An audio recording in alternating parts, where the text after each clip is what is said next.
Hello again, this is Nigel from Mad About Animals. In this video we've got something slightly different to previous videos.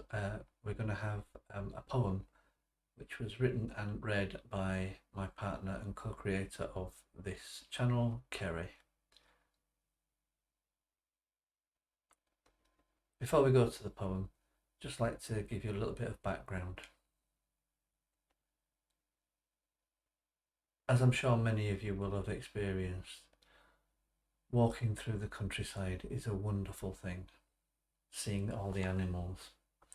But when we see farmed animals, sheep, pigs, goats, chickens, cows, for me, and I'm sure for you too, it's a little bit of a poignant experience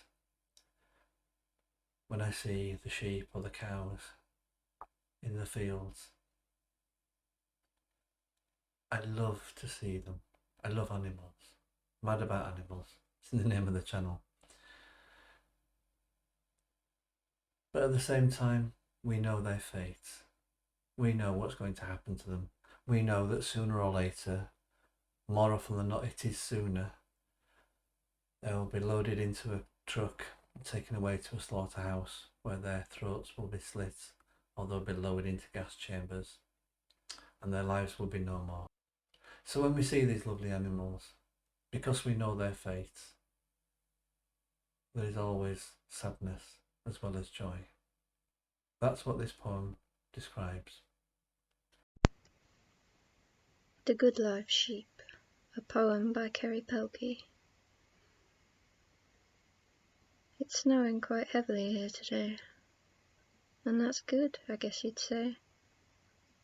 It's funny how a few small light flakes can distract us from all the dismay, instill comfort, and keep our fears at bay. Suppose I should consider myself lucky to even get to go for a walk with Malley. Mum's not been out since last November, but my reluctance isn't because it's mucky, nor because of the effort when it's slushy. It's seeing all those sheep down the lane. It's seeing them hobbling about in pain. Their heavy fleeces sodden with mud and faeces. I see it every day, come sun, wind or rain. And tomorrow it'll be the same again.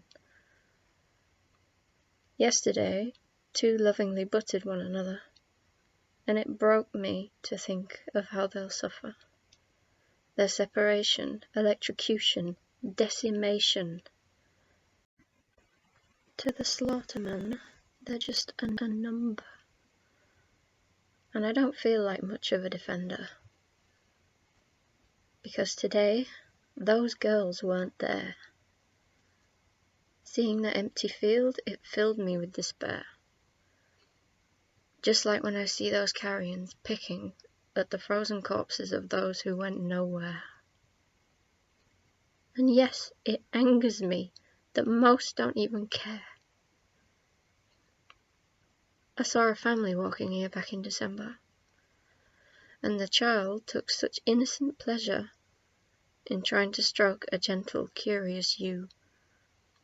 His parents smiled, but would still, I wager, feed her flesh to him and call it tender. So as I lay and look out my bedroom window, lie here in bed watching all that falling snow, I think of those living good lives behind electric wire. Think of them huddling together, and I know I'll have the guilt of facing them all tomorrow. But I will do so in a mask patterned with sheep. It's a feeble protest, though my grief runs deep. And I'll greet each unique face with a cheery hello. But once home, it'll be all I can do not to weep. I just wonder how it is you all manage to sleep.